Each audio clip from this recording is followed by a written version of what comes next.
Morning dear students. Gayatri Vidya Mandir उच्च माध्यमिक विद्यालय सांसद के यूट्यूब चैनल पर आप सभी का पुनः हार्दिक स्वागत। आज हम 8वीं क्लास के विज्ञान विषय का तीसरा पार्ट डिस्कस करने जा रहे हैं। इस पार्ट पर आधारित 4 वीडियो लेक्चर रिलीज हो चुके हैं। आज 5वां वीडियो लेक्चर, जिसमें आप देखोगे प्लास्टिक के क्या दुष्प्रभाव है, किस प्रकार से डायरेक्ट इनडायरेक्ट पर्यावरण को प्रदूषित करने में भूमिका निभाता है। तो आपने अगले वीडियो में देखा था संस्कृत दृश्य क्या होते हैं, क्या उपयोग है, किस प्रकार से काम करते हैं, प्लास्टिक की क्या उपयोगिता है, कितने प्रकार के होते हैं, काफी चीजों को आपने विस्तार रूप से अध्ययन किया। आज अपन देखेंगे हर चीज, जैसे प्लास्टिक को मैंने कल भी बताया था, प्लास्टिक में बहुत सारे उपयोगिता होती है। उसके उपरांत डायरेक्ट इनडायरेक्ट कुछ न कुछ उसके क्या होते हैं, डिसएडवांटेज भी होते हैं, हानिकारक प्रभाव भी देखने को मिलते हैं। तो आप देखते हैं प्लास्टिक के कुछ दुष्प्रभाव है जो डायरेक्ट इनडायरेक्ट आप देखने को मिलते हैं। तो अपन देखते हैं प्लास्टिक प्रत्यक्ष अप्रत्यक्ष रूप से पर्यावरण को अप्रत्यक्ष रूप से प्रदूषण को बढ़ावा देता है। क्या देता है? प्रदूषण को बढ़ाने का कार्य करता है। प्लास्टिक के पात्रों को लंबे समय तक प्रयोग करने से कैंसर जनित रोग उत्पन्न होने की संभावना होती है। कई प्रकार के भोज्य पदार्थ बार-बार लंबे समय तक प्लास्टिक के पात्रों में पड़े रहते हैं और उनको अपन बार-बार यूज करते रहते हैं लंबे समय तक, तो फिर बाद में धीरे-धीरे उनसे कई प्रकार के ऐसे रसायन डिजोल्वेबल होकर डायरेक्ट इनडायरेक्ट आपके बॉडी में प्रवेश करते हैं और उनकी वजह से कई प्रकार के कैंसर जनित रोग उत्पन्न होने की संभावना भी बढ़ जाती है। मृदा की जो गुणवत्ता घटती है तथा जैविक क्रिया क्या हो जाती है, कम हो जाती है। तो आप देखते हैं प्लास्टिक एक आप देखते हैं अक्रियाशील है, किसी से क्रिया करता भी नहीं, अपघटित होता भी नहीं, सूक्ष्म जीवों से अपघटन इसका नहीं होता है। तब अपन देखते हैं तो मृदा पे लंबे समय तक प्लास्टिक डालते जाओगे, फिर बाद में मृदा की उपजाऊपना क्या होगी, घट जाएगी और उसमें जैविक क्रियाशीलता डिक्रीज हो जाएगी, क्योंकि उस मृदा की ऊपरी परत पर प्लास्टिक देखने को मिलेगा। मृदा के अंदर रहने वाले सूक्ष्म जीव उनको श्वसन कई प्रकार की क्रिया में क्या हो जाती है, समस्या होती है, जिसकी वजह से वो उनकी जैविक क्रिया नहीं हो पाएगी और वो जीवों की संख्या धीरे धीरे क्या हो जाएगी, कम हो जाती है और वस्तुओं की उपयोगिता घट जाती है। मेन बात ये है कि मतलब किसी की क्वालिटी होती है और उसको प्लास्टिक मान लो आ रहा मार्केट में। अब पहले के लोग धातु के पात्रों को यूज करते थे और उनको प्राइड देते थे, और अब धातु के पात्र बहुत लोग कम खरीदते हैं क्योंकि उनकी उपयोगिता क्या करती, प्लास्टिक ने कम कर दी। जैसे मार्केट में प्लास्टिक के 2 रुपये में आपने बैग ले लिए, 2 रुपये में आपने जग ले लिया, 2 रुपये में गिलास ले ली, और वो धातु की बर्तनों की धीरे धीरे गुणवत्ता और उनकी उपयोगिता में क्या आ गई, कमी आ गई। तो दिन दिन धातु की उपयोगिता में कमी आ जाए, उसका मतलब डायरेक्ट इनडायरेक्ट पब्लिक पे दुष्प्रभाव को देखने को मिलता है। तो इस प्रकार से अपन जानते हैं कि सामान्यतः पर्यावरण प्रदूषक कारक भी होते हैं, वो 2 प्रकार के होते हैं, जैव निम्नीकरण और जैव अनिम्नीकरण। किस प्रकार से होते हैं, क्या होते हैं, उसको अपन समझते हैं। उससे पहले पुनः मैं प्लास्टिक के दुष्प्रभाव के बारे में आपको संक्षेप में बता रहा हूँ। एक बार लैंग्वेज पढ़ रहा हूँ, उसको ध्यान से आप व्यवस्थित समझना। प्लास्टिक प्रत्यक्ष अप्रत्यक्ष रूप से प्रदूषण को बढ़ावा देता है। कैसे? जैसे मान लो प्लास्टिक की थैली है, मान लो कहीं पॉलीथीन बहुत सारी थैलियाँ एकत्रित होगी, तो उसको आप जलाओगे तो जलाने पर क्या होगा, वायु प्रदूषण होगा और उससे राख बनेगी तो उससे मृदा प्रदूषण होगा। और डायरेक्ट इनडायरेक्ट मान लो पिघला हुआ पदार्थ जल में प्रवेश कर लिया तो जल प्रदूषण होगा। तो कई प्रकार के डायरेक्ट इनडायरेक्ट क्या होते हैं, वायु प्रदूषण, ध्वनि प्रदूषण, कई प्रकार के प्रदूषण को बढ़ावा देने में प्लास्टिक की भूमिका रहती है। आप प्लास्टिक के लंबे समय तक पात्र यूज करते रहोगे तो फिर बाद में इसमें कई प्रकार के ऐसे रोग होने की भी संभावना बढ़ जाती है। तब कई प्रकार के ऐसे कैंसर जनित रोग है, कई प्रकार के आपके त्वचा संबंधित रोग या श्वास संबंधित बीमारियाँ, कई प्रकार के ऐसे उत्पन्न होने की संभावना भी बढ़ जाती है प्लास्टिक का लंबे समय तक उपयोग होने से। आप देखते हैं अगला पॉइंट दे रखा है, मृदा की उपजाऊपन क्या होता है, घटता है तथा जैविक क्रियाशीलता में कमी होती है। क्यों? क्योंकि मृदा की ऊपरी परत पर लंबे समय तक बार बार पॉलीथीन की थैलियाँ या कोई भी खिलौनों के टुकड़े बार प्लास्टिक की वस्तु डालते रहोगे, धीरे धीरे मृदा की ऊपरी परत क्या हो जाएगी, प्लास्टिक से बन जाएगी और फिर बाद में उसमें जितने भी प्रकार के सूक्ष्म जीव होते हैं उनकी क्रियाशीलता क्या हो जाएगी, रुक जाएगी, जिससे सूक्ष्म जीवों की क्रियाशीलता क्या हो जाएगी, डिक्रीज हो जाती, दिमाग बात रहेगी।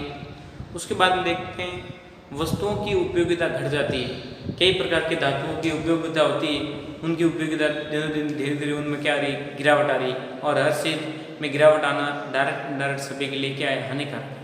क्या है? हानिकारक है। अब अपन देखते हैं सामान्य पर्यावरण प्रदूषक कारक दो प्रकार के होते हैं, जैव निम्नीकरण और जैव अनिम्नीकरण। तो आप देखते हैं प्रदूषक का मतलब भी क्या होता है, पर्यावरण को प्रदूषण करने का कार्य करते हैं, वो कहलाते हैं प्रदूषक। दिमाग बात रहेगी ना, पर्यावरण प्रदूषक किसे कहते हैं, तो आप क्या कहोगे, वे पदार्थ जो डायरेक्ट इनडायरेक्ट पर्यावरण को प्रदूषण करने में मुख्य भूमिका प्रदान करते हैं उसे प्रदूषक कहते हैं। एक ही बात दिमाग में, या मैं लिख दूं लैंग्वेज। देखिए अब प्रदूषक दो प्रकार के होते हैं, एक तो जैव निम्नीकरण और दूसरा जैव अनिम्नीकरण। जैव निम्नीकरण ऐसे प्रदूषक होते हैं या ऐसे घटक होते हैं या ऐसे पदार्थ होते हैं जो सूक्ष्म जीवों की क्रिया द्वारा अपघटित होकर जटिल शर्करा या जटिल पदार्थ होते हैं, वो छोटे छोटे कणों में अपघटित हो जाते हैं, उन्हें कहते हैं जैव निम्नीकरण। जटिल शर्करा का निम्न श्रृंखला में कन्वर्जन होना, तो दिमाग बात रहेगी। और अजैव निम्नीकरण जैसा पदार्थ है वैसे वैसे रहता है, उनमें सूक्ष्म जीवों द्वारा उनका अपघटन होता ही नहीं, उन्हें बोलते हैं अपन अजैव निम्नीकरण। तो जैसे प्लास्टिक अजैव निम्नीकरण के अंतर्गत आता है। जैव निम्नीकरण के अंतर्गत जीवाश्म पदार्थ, जितने भी प्रकार के जीव जंतु और पेड़ पौधों के अवशेष होते हैं वो साथ साथ जीवाश्म उसके अंतर्गत आते हैं, जैव निम्नीकरण के अंतर्गत। तो अपन देखते हैं एक एक चीज को अपन पढ़ रहे व्यवस्थित संक्षेप में, जो चीज समझाने उसको संक्षेप में बताएंगे और जिस चीज की रिक्वायरमेंट उसको व्यवस्थित समझाना तो वो व्यवस्थित समझा रहे हैं। अब जैव निम्नीकरण और अजैव निम्नीकरण में क्या अंतर है, आप कई बार प्रश्न पूछा जाता है, तो इसको मैं रिप्रेजेंट कर रहा हूँ और आगे मैटर को बढ़ा रहा हूँ। देखिए इसका पहले आप स्क्रीनशॉट ले लेते हैं, फिर मैं मैटर को रख कर रहा हूँ। देखिए हो गया होगा स्क्रीनशॉट। देखिए आप देखते हैं प्रदूषक की परिभाषा मैंने लैंग्वेज के रूप में बोली और आपके सामने रिप्रेजेंट भी कर ली, ताकि आप उसको क्या कर सके, पढ़ सके और आपको याद रहे कि क्या है कि वे पदार्थ होते हैं जो पर्यावरण को प्रत्यक्ष अप्रत्यक्ष रूप से प्रदूषित करने में मुख्य भूमिका निभाते हैं, उसे प्रदूषक कहते हैं। दिमाग बात रहेगी, वे पदार्थ होते हैं जो पर्यावरण को डायरेक्ट इनडायरेक्ट रूप से प्रदूषित करने में मुख्य भूमिका प्रदान करते हैं, उसे प्रदूषक कहते हैं। प्रदूषक दो प्रकार के होते हैं, जैव निम्नीकरण प्रदूषक और जैव अनिम्नीकरण प्रदूषक। जैव निम्नीकरण प्रदूषक क्या होते हैं, वे पदार्थ जो सूक्ष्म जीव द्वारा अपघटित हो जाते हैं उन्हें कहते हैं जैव निम्नीकरण। जैसे जितने भी प्रकार के जीवाश्म पदार्थ हैं उनको सूक्ष्म जीवों की क्रिया द्वारा अपघटित करके सरल शर्करा में अपघटित किया जाता है, बड़े बड़े अणु को छोटे छोटे अणुओं में क्या किया जाता है, तोड़ा जाता है। जैसे आपने देखा होगा कई बार पशु मर जाता है और उसकी डेथ बॉडी वैसे वैसे पड़े रहते हैं, कुछ टाइम के बाद में सूक्ष्म जीव उस पर क्रिया करके उनको क्या करते हैं, अपघटित करते हैं, तोड़ फोड़ देते हैं। तो वे पदार्थ क्या कहलाएंगे आपके जैव निम्नीकरण। दिमाग बात रहेगी। तो एग्जाम्पल जीवाश्म पदार्थ, फल सब्जी, कागज, कपड़ा, लकड़ी, जीव जंतु की मर्द बॉडी, तो कई प्रकार के पेड़ पौधे की पत्तियां, तो ये साथ साथ जैव निम्नीकृत पदार्थ के अंतर्गत आते हैं। क्यों? क्योंकि सूक्ष्म जीवों की क्रिया द्वारा अपघटित होकर सरल अणुओं में क्या होता है, अपघटित हो जाता है। परंतु अजैव निम्नीकरण प्रदूषक वे प्रदूषक होते हैं जो अपघटित होते भी नहीं, जैविक क्रिया उन पर संपन्न ही नहीं होती, जीव जंतु उन पर कोई कार्य नहीं कर सकते, अर्थात अपन कह सकते हैं ये पदार्थ अपघटित नहीं होते। एग्जाम्पल प्लास्टिक, पॉलीथीन, कांच आदि। तो आप देखोगे प्लास्टिक की थैली आपने आज रखी हुई कई साल बाद में वैसे वैसे आपको देखने को मिलेगी, किसी प्रकार से वो अपघटित नहीं होते, टूटते नहीं, वैसे वैसे पड़ी रहती। परंतु एक कागज को आप रखना तो धीरे धीरे उसमें बारिश से वो क्या हो जाएगा, पिघल जाएगा, फट जाएगा। परंतु पॉलीथीन में कितनी भी बारिश हो जाए तो क्या वो पिघलेगी या फटेगी? पॉसिबल नहीं है। तो आप जानते हो कई प्रकार के प्रदूषक होते हैं, इसमें मुख्य रूप से दो प्रकार से आपने आइडेंटिफाई किया कि एक तो होता है क्या, जैव निम्नीकृत प्रदूषक और दूसरा था अजैव निम्नीकृत प्रदूषक। इनकी क्या विशेषता होती है और क्या क्या एग्जाम्पल उसको आपने समझा। अब देखते हैं प्लास्टिक एक अजैव निम्नीकृत प्रदूषक का घटक है, मुख्य घटक के रूप में प्लास्टिक को जाना जाता है। कैसा? अजैव निम्नीकृत का मुख्य घटक है जो पर्यावरण को डायरेक्ट इनडायरेक्ट रूप से मुख्य रूप से प्रदूषण करने में मुख्य भूमिका प्रदान करता है। दिमाग बात रहेगी। अब देखते हैं हमारे शहर और वातावरण में जैव निम्नीकृत पदार्थ तथा अजैव निम्नीकृत पदार्थ को जब प्रदूषक घटक है, अब आपके घरों में जो मान लो प्रदूषक के रूप में काम कर रहे हैं तो उन दोनों घटकों को अलग अलग पृथक्करण करके उनका निस्तारण करना उचित माना गया है। कि मान लो घर में मान लो सब्जी का कचरा है और एक साइड में आपके कांच टूट गया, तो दोनों कचरों को आप एक साथ में डाल के अलग अलग रूप में अलग अलग पात्रों में डालें ताकि उसका सही रूप से निस्तारण हो सके। दिमाग बात रहेगी। जैव निम्नीकृत व अजैव निम्नीकृत कचरे को पृथक पृथक निस्तारण करना उचित माना जाता है।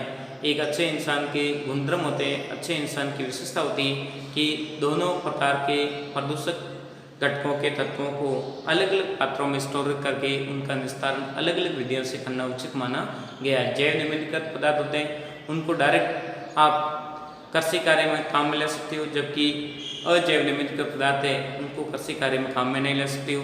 उसका उपयोग ज़्यादातर या तो कहीं पे आप इमारत बना रहे हो तो उसकी भरपाई पाई के रूप में उसको नीचे तल में डाल दो, या उसकी भरपाई आपको हाइट लेनी है और उसमें रेत के रूप में भरपाई के स्थान पे इसको डाल के भी आप उसका प्रयोग भी कर सकते हैं। उसके बाद में बनती कोशिश, प्लास्टिक इतना प्रदूषक और इतना घातक होता जा रहा है तो हो सके उसका प्रयोग कम से कम किया जाए। जितना हो सके उसका प्रयोग क्या करें, कम से कम प्लास्टिक का प्रयोग करें। और उसमें भी आपको रिक्वायरमेंट भी है, तो प्लास्टिक की भी दो कैटेगरी आपने स्टडी की थी, एक तो थर्मोप्लास्टिक और एक थर्मोसेटिंग प्लास्टिक।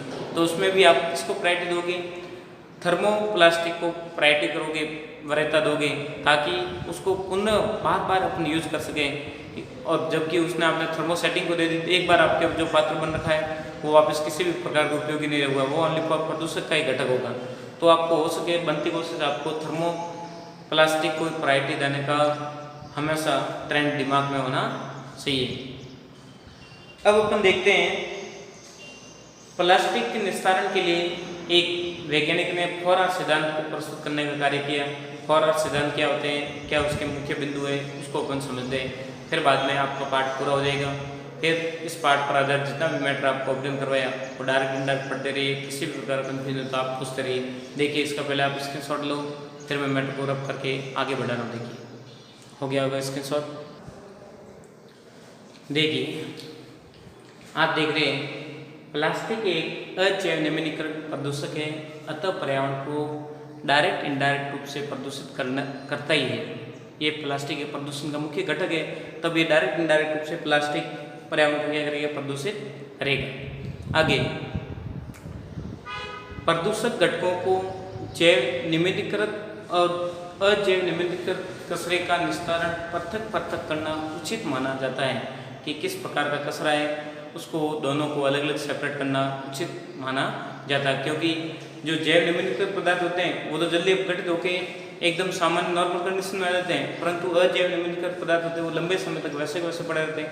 फिर बाद में उसका उपयोग दोनों को अपन कहीं पे मान लो खाद के रूप में करेंगे तो क्या उचित नहीं माना जाता, क्योंकि मान लो आपने गोबर खाद व पॉलीथीन की थैलियाँ दोनों को एक ही कचरे के ढेरे पर डाल रखा है, तो गोबर खाद को खेत में डाल के आप खेत की उर्वरक क्षमता को बढ़ा सकते हो, परंतु उसके साथ में पॉलीथीन की थैलियाँ चलेगी तो क्या खेत में उर्वरक क्षमता बढ़ेगी, उल्टी आपकी उर्वरक क्षमता क्या हो जाती है, कम हो जाती है। तो आप समझते भी हो। तो हो सके जितना हो सके उतने आपको जैव निम्नीकृत तथा जैव अनिम्नीकृत कचरे को पृथक पृथक करना उचित माना जाता है और हमेशा अलग ही रखना चाहिए। एक अच्छे नागरिक का एक कर्तव्य भी बनता है, मतलब उन दोनों को अलग अलग सेपरेट करना उचित माना जाता है। तब आप देखते हो घरों में 2 प्रकार के डिब्बे होते हैं और उनको दोनों को अलग अलग पात्र में आप अलग अलग कचरा रखते हो, और जब भी वो नगर पालिका का वाहन भी आता है तो वो दोनों प्रकार के अलग अलग कचरे को सिलेक्ट करके अलग अलग पात्र में रखता है। इसका कारण क्या है, तो कारण ये कि एक तो पदार्थ होते हैं वो जल्दी से अपघटित हो जाते हैं और दूसरे लंबे समय तक नहीं होते तो उनको अलग स्थान पर रखते हैं ताकि उसको अलग तरीके से उसका अपघटन किया जाता है। प्लास्टिक की जितनी रिक्वायरमेंट हो उससे भी कम से कम प्रयोग करना उचित माना जाता है कि प्लास्टिक का प्रयोग कम से कम करें ताकि मतलब किसी प्रकार की ऐसी समस्या जिंदगी देखने को मिले ही नहीं, तो हो सके उतना कम से कम प्रयोग करना उचित माना जाता है। प्लास्टिक की आवश्यकता होने पर मान लो आपको रिक्वायरमेंट है, नेसेसरी आपको कहीं पे जरूरत है, तो वहाँ हो सके वहाँ पे कौन से प्लास्टिक को प्रायोरिटी दे, थर्मोप्लास्टिक को प्रायोरिटी दे ताकि उसका पुनर्चक्रण हो सके, दूसरे प्लास्टिक को उपयोग नहीं करें। अब एक महत्वपूर्ण बिंदु आ रहा है, पर्यावरण संबंधित प्लास्टिक के लिए 4R सिद्धांत क्या होता है। उसको किस प्रकार से रिप्रेजेंट किया जाता है और उसकी फुल फॉर्म क्या है। तो आपको 4R सिद्धांत को वेरी वेरी इंपॉर्टेंट लेते हुए आपको दिमाग में रखना, कई बार परीक्षा में पूछा जा चुका है और पूछेंगे भी। तो 4R की फुल फॉर्म क्या हो जाएगी, रीयूज, रिड्यूज, रिसाइक्लिंग और रिकवर। प्लास्टिक को उपयोग कम करें, रिड्यूज का मतलब बहुत कम से कम, रीयूज मतलब पुनः उपयोग करें, रिसाइक्लिंग मतलब पुनःचक्रण करें और रिकवर का मतलब पुनः प्राप्त करें।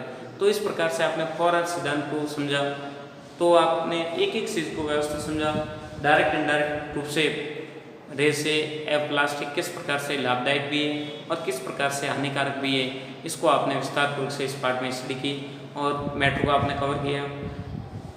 तो अगला अपना वीडियो लेक्चर रिलीज होगा, वो आपके चौथे पार्ट पर आधारित होगा, धातु और धातु में क्या अंतर है, किस प्रकार से उनको अपन समझेंगे। तो यहाँ तक था आपका तीसरा पार्ट। यदि आपने अभी तक इस पार्ट की वीडियो रिलीज जितने भी हुए नहीं देखे तो एक बार देख लें, घर बैठ के नोट्स बनाइए, अपना काम करते रहिए और नया पार्ट अपलोड हो रहा है उसकी वीडियो भी आप देखते रहिए। जो जिसमें भी प्रॉब्लम या डाउट लगे डायरेक्ट इनडायरेक्ट आप उसका निस्तारण कर सकते हैं। इससे पहले सबसे पहले इम्पोर्टेंट काम ये है कि कई बच्चों ने अभी तक गायत्री विद्या मंदिर यूट्यूब चैनल को सब्सक्राइब नहीं किया है, तो सब्सक्राइब करें, लाइक करें, ताकि अपलोड होने वाले नए वीडियो तथा नोटिफिकेशन आपको डायरेक्ट इनडायरेक्ट मिलता रहेगा और आपकी पढ़ाई कंटिन्यू बनी रहे, घर पे रहे, सुरक्षित रहे, अपना काम करते रहें। थैंक यू, धन्यवाद।